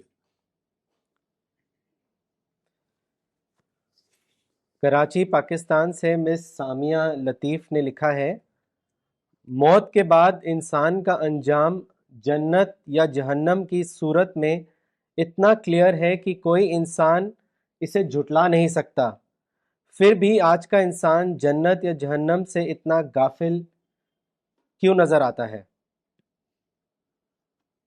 اس لیے کہ لوگ جیتے ہیں دکھائے دینے والی چیزوں میں، یعنی سین ورلڈ میں جیتے ہیں، ان سین ورلڈ سے بے خبر رہتے ہیں۔ اسی لیے قرآن میں ہے شروع ہی میں کہ یؤمنون بالغیب، تو ایمان اس وقت ملتا ہے اس کے آدمی کو جب اس کے اندر اس کا احساس اتنا جاگے، اتنا اس کا شعور اتنا بیدار ہو جائے، انٹلیکچوئل اویکننگ اتنا زیادہ آ جائے اس کے اندر کہ ان سین کو بھی وہ سین بنا سکے، جو چیزیں غیب میں ہیں وہ اس کے لیے شہود بن جائیں. یہ اس کا تعلق شعور کی بیداری سے ہے. لوگوں کے اندر کیونکہ شعور کی بیداری نہیں ہے، وہ غفلت میں جی رہے ہیں، نہ کوئی مطالعہ ہے، نہ کوئی غور فکر ہے، بس خالی پیسہ کمانا، پیسہ کمانا، پیسہ کمانا. تو شعوری یعنی شعوری اعتبار سے بیدار نہ ہونے کی قیمت دے رہے ہیں لوگ. کشمیر سے مسٹر حمید اللہ حمید کا سوال ہے. انہوں نے لکھا ہے during an interaction with some dies of Kashmir you told that the present process of dawa in Kashmir is Shah Hamdan plus. Kindly explain this.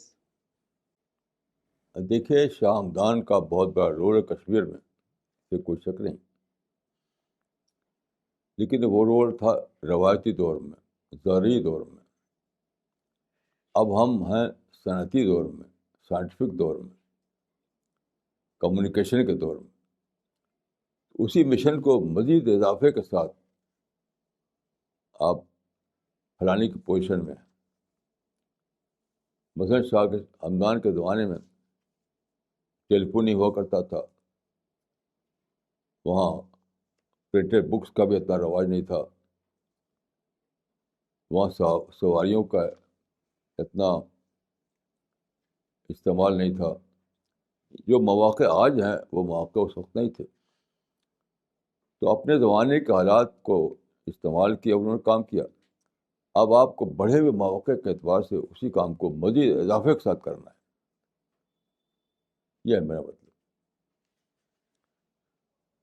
مزید ایک بات یہ بھی ہے کہ اس زمانے میں ٹورزم نہیں تھا. ٹورزم تو آیا ہے جب یعنی نیا دور آیا ہے، کمیونیکیشن کا زمانہ. کمیونیکیشن کے زمانے نے ٹورزم پیدا کیا ہے. اتنے سیاح جو آتے ہیں کشمیر میں اسی لیے آتے ہیں کہ سواریوں کی آسانی ہے، کمیونیکیشن کی آسانی ہے. تو اس زمانے میں اس طرح کا ٹورزم نہیں تھا، کوئی چلا گیا ایک کا دکا. لیکن اب تو ٹورزم ایک انڈسٹری ہے. تو مدعو کا اتنی بڑی فوج آپ کے پاس آتی ہے کشمیر میں، وہ انہیں کہاں حاصل تھی؟ انہوں نے کام کیا جو لوگ رہ رہے تھے کشمیر میں. اب آپ کو موقع مل رہا ہے کہ آپ انٹرنیشنل لیول پر پہنچا سکے دعوت کو کشمیر میں بیٹھے بیٹھے. یعنی کشمیر میں پہلے انہوں نے جو کام کیا تھا اس میں ان کو صرف لوکل آبادی ملی تھی. آپ کو تو انٹرنیشنل کمیونٹی مل رہی ہے، آپ کو وہاں دنیا بھر کے لوگ سیاح آ رہے ہیں. اس طرح سے اب وہ مزید اضافے کے ساتھ کام کرنا ممکن ہو گیا ہے. مولانا اگلا سوال دلی سے ہے مسٹر جی پی ایس بھالوار کا. انہوں نے لکھا ہے during the recent controversy over British author Salman Rushdie Times of India quoted you as saying that the ban on Salman Rushdie and his book was unconstitutional and un-Islamic. Would you kindly elaborate on your said statement as to why you thought so? دیکھیے ہمارے India میں جو constitution ہے وہ مذہب کی آزادی دیتا ہے. ٹوٹل فریڈم انڈیا میں ہے، یعنی فریڈم آف ایکسپریشن. تو ظاہر ہے کہ انڈیا جو ہے ایک کانسٹیٹیوشن کے تحت گورن ہو رہا ہے، کسی مذہبی عقیدے کے تحت نہیں. تو کانسٹیٹیوشن آف انڈیا جب ٹوٹل فریڈم دے رہا ہے، فریڈم آف ایکسپریشن دے رہا ہے پورا، تو آپ کیسے بین لگائیں گے؟ اس ملک میں یا کسی ملک میں اس زمانے میں جو لا آف لینڈ ہوتا ہے وہی چلتا ہے. تو جو ہمارے ملک کا جو لا آف لینڈ ہے وہ اس کو الاؤ کر رہا ہے، تو آپ کیسے روکیں گے؟ اس کو کیا کریں گے؟ ایک بات یہ ہے. دوسرا جہاں تک اسلام کی بات ہے تو میں اس کو بار بار کہا میں نے کہ اسلام میں قصاص کا اصول ہے. قصاص مانے برابر، یعنی بک کے جواب میں بک، اسٹیٹمنٹ کے جواب میں اسٹیٹمنٹ، اسپیچ کے جواب میں اسپیچ. آپ یہ نہیں کر سکتے کہ بک ایک طرف سے بک آوے دوسری طرف گن چلاویں آپ. یہ اسلام نہیں ہے، بالکل اسلام نہیں ہے. قصاص ہونا چاہیے، یعنی جو ادھر سے ہوا ادھر سے بھی آپ کر سکتے ہیں. تو اس نے کیا کیا، کتاب چھاپی ہے تو آپ بھی کتاب چھاپیے. آپ کو یہ کہنے کا حق نہیں ہے کہ میں تم کو مار ڈالوں گا، کاٹ ڈالوں گا. نہ اس کو اسلام الاؤ کرتا ہے، نہ ہمارے دیش کا قانون الاؤ کرتا ہے. مولانا اگلا سوال دلی سے ہے مسٹر شاہ نواز ظفر کا. انہوں نے لکھا ہے most of the Islamic rituals اور concepts are based on odd numbers. During وضو we do cleaning 3 times. During namaz we recite 3 or 5 times. The number of prayer time during a day is 5 and so on. I think it can't be a matter of chance. There may be some significance of odd numbers. Please advise. Art کا تو کوئی صحیح نہیں ہے لفظ استعمال کیا آپ نے. ایک ڈسپلن قائم کرنا پڑے گا. دیر از میٹر آف ڈسپلن. آرٹ کو کہتے ہیں آپ. اس میں فلیکسیبلٹی بھی ہے. مثلا وضو کے بارے میں حدیث میں آتا ہے کہ آپ ایک بار دھو سکتے ہیں، 2 بار دھو سکتے ہیں، 3 بار دھو سکتے ہیں. ایسا نہیں کہ بس 3 ہی بار دھونا لازمن، ایسا نہیں ہے. حدیث میں آتا ہے کہ ایک بار دھو لیا آپ نے تب بھی ہو گیا، 2 بار دھویا تب بھی، 3 بار دھویا تب بھی ہو گیا. تو یہ آرٹ کا لفظ یہاں اپلائی نہیں ہوتا ہے. کوئی ڈسپلن قائم کرنا پڑے گا کوئی بھی. مثلا فجر کی نماز 2 رکعت ہے، 4 اگر 4 رکعت تب بھی آپ کہتے ہیں 4 کیوں؟ جیسے آپ 2 کے بارے میں کہہ رہے ہیں کیوں، تو 4 کے بارے میں کہتے کیوں؟ تو کوئی ڈسپلن تو کام کرنا پڑے گا. تو کیوں پھر بھی باقی رہے گا؟ تو یہ کیوں کا مسئلہ نہیں ہے، نہ آرٹ کا مسئلہ ہے، یہ ہے ڈسپلن کا مسئلہ. اور ڈسپلن کا رائٹ رسول اللہ کو تھا، ہم کو آپ کو نہیں ہے. ایک ڈسپلن سیٹ کرنے کا رائٹ ہم کو آپ کو نہیں ہے. جو سیٹ کر دیا اسی کو مان لینا ہے. مولانا ان کا ایک اور سوال ہے. انہوں نے لکھا ہے The Sahabas used to do dawa work through reciting Quranic verses in front of non-believers. But they were not only reciting, rather they used to bother about the impact of the result also. Due to this serious attitude, they were able to convert so many non-believers into Islam. My humble query is that only distribution of Quran is not enough for dawa work. We will have to make a result-oriented plan. Our job is to plan and execute with honest dedication, and result is with Almighty Allah. The result may be positive or negative, but we must be greedy about positive result. یہ کون کہتا ہے بھائی؟ کون کہتا ہے کہ صرف قرآن ڈسٹریبیوٹ کرو بس کام ختم؟ یہ تو کوئی نہیں کہتا. کس کے لیے آپ فرما رہے ہیں ایسا؟ کس کے لیے فرما رہے ہیں آپ؟ بھائی یہ تو ایک پروسیس ہے. جیسا جہاں موقع ہو ویسا آپ کریں گے. جہاں کتاب دینے کا موقع ہو کتاب دیں گے، جہاں کنٹیکٹ کا موقع ہو کنٹیکٹ دیں گے، جہاں آپ کو کئی بار ملنے کا کئی بار ملیں گے. کوئی یہ نہیں کہ بس کوئی کون یہ کہتا ہے کہ صرف کلام بانٹ دو بات ختم. یہ تو کوئی بھی نہیں کہتا. یہ تو کوئی بھی نہیں. یہ تو ایک فرضی سوال ہے. سوال ہے کہ جب آپ سفر کر رہے ہیں، اس سفر میں آپ کو ایک آدمی ملتا ہے، کچھ دیر میں آپ کو ساتھ چھوٹ جانے والا ہے، آپ کے دل میں دعوت کا درد ہے، تو آپ اس کو ایک کتاب دے دیا تو بہت اچھی بات ہے. موقع ہے تو آپ ملیں گے، موقع ہے تو اس کے گھر بھی جائیں گے. تو یہ میں سمجھتا ہوں کہ یہ منیمم ہے، منیمم، میکسیمم نہیں ہے. یہ منیمم یہ ہے کہ آپ قرآن دے دیں، کوئی کتاب دے دیں. میکسیمم یہ ہے کہ جتنا ممکن ہو کیجیے، جتنا ممکن ہو کہ کوئی منع نہیں کرتا ہے کہ آپ زیادہ نہ کریں. مولانا عبد الباسط عمری نے دوحہ قطر سے لکھا ہے مولانا آپ نے لکھا ہے کہ خدا نفع ذات کی قیمت پر ملتا ہے.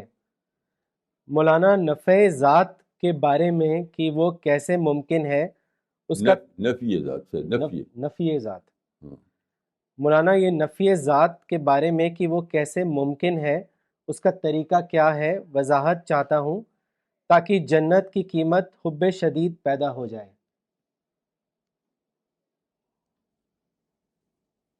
بھائی طریقہ کوئی مسٹیریس طریقہ تو ہے نہیں ہمارے پاس، کوئی تلسماتی طریقہ تو ہے نہیں. قرآن کو پڑھنا، حدیث کو پڑھنا، سیرت کو پڑھنا، صحابہ کے حالات کو پڑھنا، زمین آسمان غور کرنا، اسی سے وہ چیز آتی ہے. اپنا انٹلیکچوئل ڈیولپمنٹ کرنا چاہتی ہے. جتنا شعور جاگے گا اتنے ہی زیادہ ایسا باتیں پیدا ہوتی چلی جائیں گی. مولانا اگلا سوال کراچی پاکستان سے آیا ہے مس انی رئیس کا. انہوں نے لکھا ہے کہ حجاب کی موجودہ شکل میں دعوی ورک مسئلہ ہے، اس مسئلے کا حل کیا ہے؟ حال یہ ہے کہ حجاب کی وجہ سے اسلام بھی ہے ہی نہیں. یہ جو مطلب برقع جو ہے یہ تھا ہی نہیں اسلام کے دور اول میں. یہ تو بعد کو پیدا ہوا ایرانی دور میں. تو میں تو نہیں سمجھتا کہ رکاوٹ ہے. رکاوٹ آپ کی سوچ ہے، برقع نہیں ہے. آپ کو اس میں شک ہو تو آپ کتاب پڑھ لیجئے علامہ ناصر الدین الالبانی کی حجاب المرأۃ المسلمہ. حجاب المرأۃ المسلمہ عربی میں ہے، اس کا خلاصہ میں نے دیا اپنی کتاب میں، اس کا نام ہے خاتون اسلام. مولانا اگلا سوال آیا ہے مسٹر دانیال کا پٹنہ بہار سے. انہوں نے لکھا ہے مولانا میں جے پور لٹریچر فیسٹیول میں گیا تھا تاکہ لوگوں تک قرآن اور اسلامک لٹریچر پہنچاؤں. مولانا میں یہ ڈسکور کر کے حیران ہو گیا کہ مسلمز خدا سے بلین ٹائم زیادہ پروفٹ کو لو کرتے ہیں. وہ ایتھسٹ کے ساتھ سٹیج شیئر کر سکتے ہیں لیکن سلمان رشدی کے ساتھ سٹیج شیئر کر کے ڈائلاگ نہیں کر سکتے. تو یہ تو ایک فالس ہیٹریڈ ان کو پیدا ہو گئی ہے. کسی کو کہتے ہیں کہ شادی میں خود ڈکلیئر کر کے شادی مجھ سے نفرت کرتے، یہ سب اسلام میں ہے ہی نہیں. اسٹیج شیئر کرنے کی ضروری ہے کہ آپ کے اندر خیر خواہی ہو، محبت ہو، کم سے کم اکیڈمک ٹیسٹ ہو، سائنٹیفک تھنکنگ ہو. تو مسلمانوں میں نہ دوسروں کی محبت ہے، نہ خیر خواہی ہے، اور نہ سائنٹیفک ٹیسٹ ہے. تو ایسی حال ہوگا. وہ تو وہی اسٹیج ان کو اچھا لگتا ہے جہاں نعت خوانی ہو، جہاں خوب شعلہ بار تقریریں ہوں، وہی ان کو اچھا لگتا ہے. ان کا ٹیسٹ بگڑا ہوا ہے. نہ ان کا اسکالرشپ ہے، نہ علمی ذوق ہے، نہ اللہ کا ڈر ہے. تو اب کیا کیا جائے گا؟ یہ ہوگا. اب ان کو جڑ سے چلیے، ان کے شعور کی سطح پر کام کرنا پڑے گا. فتویٰ کی زبان میں کام کرنے سے کوئی فائدہ نہیں ہے. ان کے شعور کی یعنی ان کے مائنڈ کی ری انجینئرنگ کرنی پڑے گی، تب اصلاح ہوگی. Re engineering of mind is the only solution. مولانا اگلا سوال مولانا اقبال عمری کا ہے تمل ناڈو سے. انہوں نے لکھا ہے ایک صاحب نے کہا کہ خدا اس وقت غیب کے پردے میں ہے، ایسی حالت میں خدا سے محبت کس طرح ممکن ہے؟ اس کے بارے میں کچھ بتائیں. غیب کے بعد اس کی یعنی اسباب محبت تو سب سامنے ہی ہیں. آپ کا وجود، کائنات کا وجود، بارش کا نظام، سورج کا نظام، یہ سب خدا کا دیا ہوا ہے. کس نے دیا ہے آپ کو؟ خدا کے سوا. تو خدا سے کوئی لو افیئر چلانا ہے جو لڑکے چلاتے ہیں؟ خدا سے محبت مانے اس کی بلیسنگ کا اعتراف. خدا سے محبت مانے جو خدا کی بلیسنگ ہے، جو اس کی رحمتیں ہیں، اس کا اعتراف. تو اس میں دیکھ نہیں رہے ہیں آپ، اس کی بلیسنگ تو ہر طرف دکھائی دے رہی ہے. اسی دکھائی دے والی چیزوں کے اعتراف کریں گے، اسی کا نام ہے محبت الہی. اعتراف شدید سے محبت شدید آتی ہے. محبت شدید کوئی انوکھی چیز نہیں ہے. محبت شدید نام ہے اعتراف شدید کا. محبت شدید کا درس نام ہے اعتراف شدید کا. مولانا اگلا سوال دلی سے ہے مس نغمہ صدیقی کا. انہوں نے لکھا ہے Saturn derails us from the love of God. How can we save ourselves from Saturn? دیکھیے یہ ہر آدمی کو شیطان آدمی کے مان میں ڈالتا ہے بہکانے والی باتیں. اس سے کوئی بھی خالی نہیں ہے. تو اس کا حل کیا ہے؟ اس کا حل یہی کہ آپ سوچ کر دریافت کر سکیں کہ یہ شیطان کا اٹیک ہے، اور اس کو فوراً آپ کہیں اللہم انی اعوذ بک من همزات الشیاطین. تو اس کو ڈیفیوز کرنا، اس کو جس طرح سے آپ غصے کو ڈیفیوز کرتے ہیں اس طرح شیطانی بہکاوے کو آپ ڈیفیوز کریں. تو سوچیں اس کے بارے میں، اس سے لا حول ولا قوت الا باللہ العظیم کہیں، اللہم انی اعوذ بک من الشیطان الرجیم کہیں، اللہم انی اعوذ بک من همزات الشیاطین کہیں. کہنے کا معنی کہ اس اسپرٹ کو زندہ کریں، شیطان سے پناہ مانگنے کے اسپرٹ کو اپنے اندر زندہ کریں. اس کے بعد وہ ڈس ایپیئر ہو جائے گا.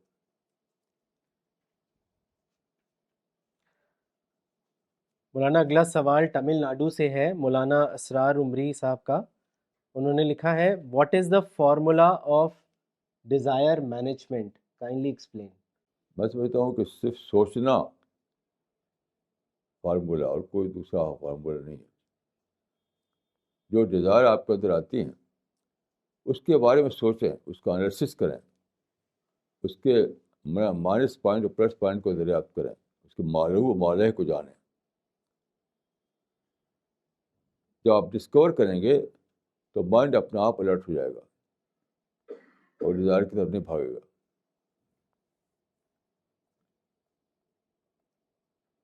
مثال کے طور پر میں مثال دیتا ہوں. ہم ایک صاحب آئے ایک بار، تو انتقام سب سے بڑی ڈیزائر جو ہے وہ انتقام، یعنی ایک خواہش کہ میں اپنے دشمن کو ختم کر دوں، یہ خواہش. تو ایک صاحب آئے تو ان کو ایک صاحب سے بہت سخت شکایت ہو گئی تھی کچھ مالی بنیاد پر. تو انہوں نے مجھ سے کہا کہ میں جی چاہتا کہ مجھ کو مار ڈالوں، بلکہ فیصلہ کر رکھا تھا انہوں نے کہ مجھے اس کو مارنا ہے، کسی بھی قیمت اس کو مارنا ہے، کیونکہ مجھے انتقام لینا ہے. تو میری زبان سے نکلا کہ انتقام لینے سے پہلے سوچ لو کہ انتقام کا بھی انتقام لیا جائے گا. یعنی آپ ان کو ماریں گے کیونکہ بیٹے آپ کو ماریں گے، کہ آپ کو چھوڑ دیں گے، وہ بھی انتقام لیں گے. تو انتقام کے خواہش کو اس طرح سے میں نے اس کو ڈیزالو کیا کہ انتقام لینے سے پہلے سوچ لو کہ انتقام کا بھی انتقام لیا جائے گا. تو انہوں نے کہا پھر میں کیا کروں؟ میں نے کہا جو پیسہ انہوں نے آپ کہتے ہیں کہ غصب کر لیا ہے وغیرہ، تو اس کو بھلا دیجیے، اس کو بھلاوے کھانے میں ڈال دیجیے. اب سے ری اسٹارٹ کیجیے، اپنی زندگی ری اسٹارٹ کیجیے، کوئی نیا بزنس شروع کیجیے، کوئی نیا کام کیجیے. ایسے انہوں نے کیا، وہ ماشاء اللہ کامیاب ہو گئے. تو جب بھی کوئی ڈیزائر جاگتی ہے کسی بھی قسم کی، تو آپ کو خاص طور پر ان ٹرمس آف رزلٹ سوچنا چاہیے، اس کا رزلٹ کیا نکلے گا. یہاں تک کہ آپ کھانا بہت اچھا لگ رہا ہے اور خوب لذیذ کھانے کھا رہے ہیں، تو وہ بھی ایک بہت پاورفل ڈیزائر ہے. آپ سوچیں کہ لذیذ کھانا کھا کر کے میری صحت کا کیا حال ہوگا. ڈاکٹر سے پوچھیے تو پتہ چلے کہ ابھی تو اچھا لگ رہا ہے لیکن آخر میں آپ کو طرح طرح کی بیماری لگ جائیں گی. تو وہ کہے گا سادہ کھانا کھائیے.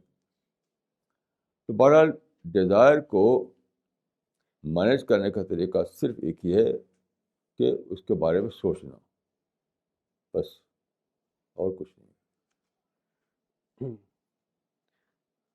مولانا بنگلور سے مولانا عنایت اللہ عمری صاحب کا سوال آیا ہے. انہوں نے لکھا ہے ہاؤ کین وی جج for our selves whether we have strong affection of God or not.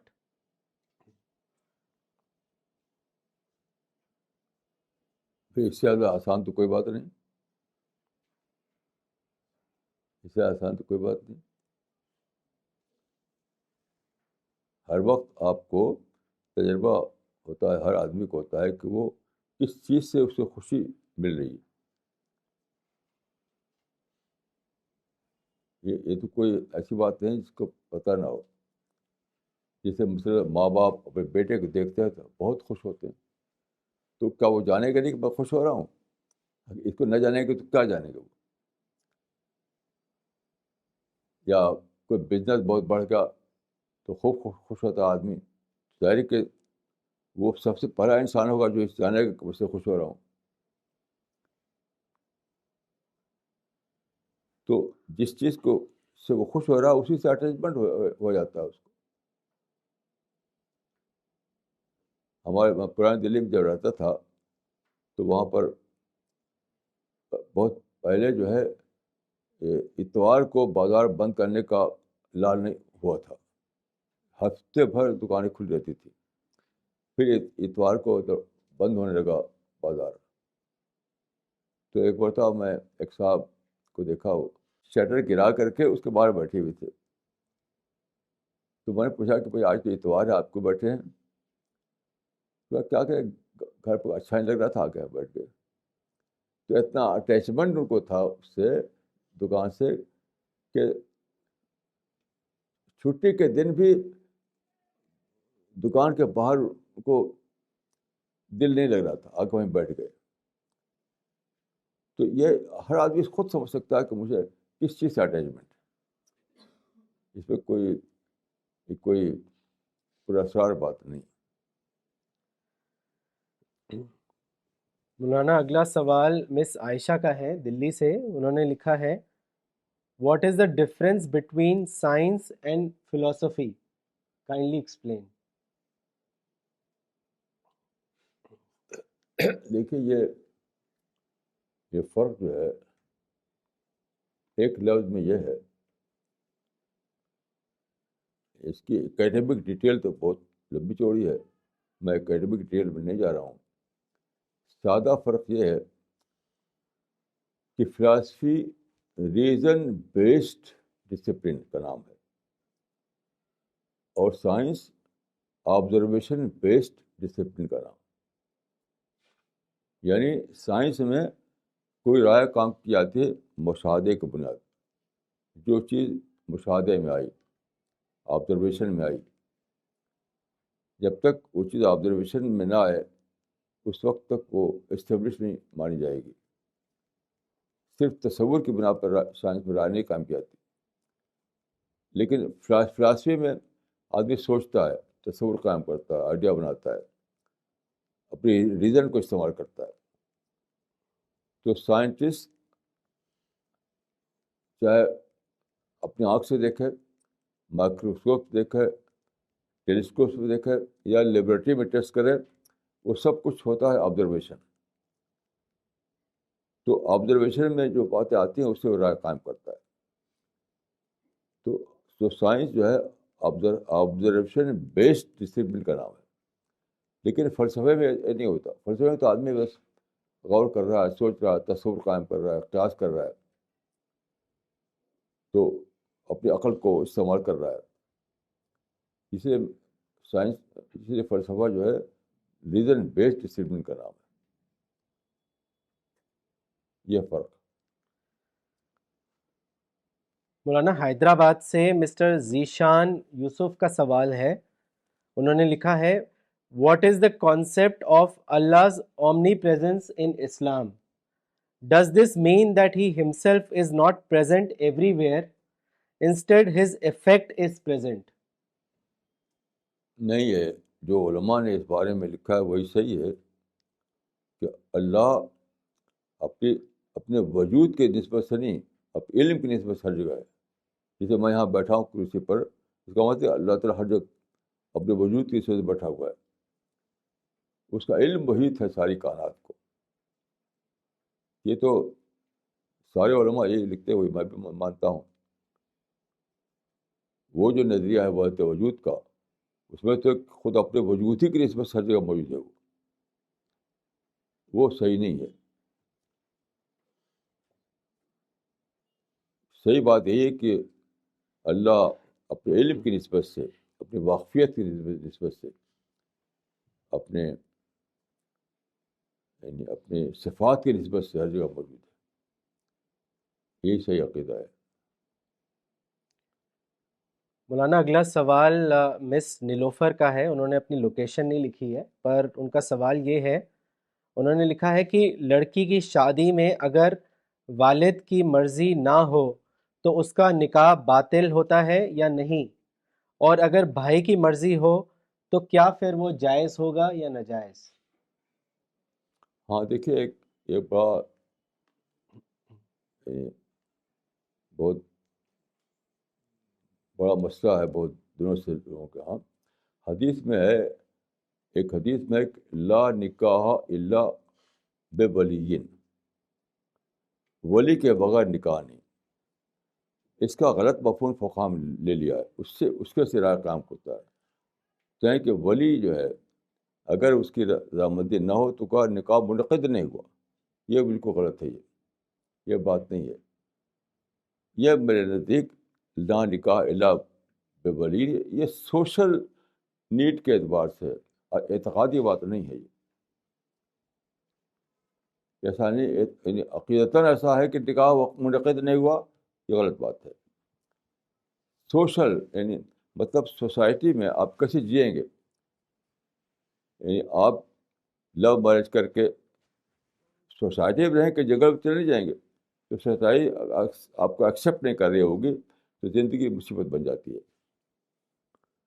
تو سوشل ایکسیپٹنس کے لحاظ سے یہ حدیث ہے، نہ کہ عقیدے کے لحاظ سے.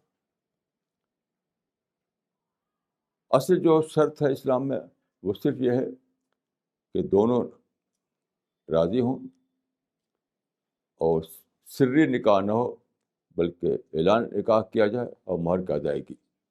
بس ایجاب و قبول، اعلان اور مہر کی ادائیگی، تو نکاح منعقد ہو گیا. باقی جو لا نکاح الا بولین، اس پہ آنہا بہت شدید ہو گئے ہیں. میں سمجھتا ہوں کہ شدید ہونے کی ضرورت نہیں ہے. یہ یعنی پریکٹیکل وژڈم کے تحت ہے، نہ کہ تھیوریٹیکل وژڈم کے تحت. یہ میرا ماننا ہے.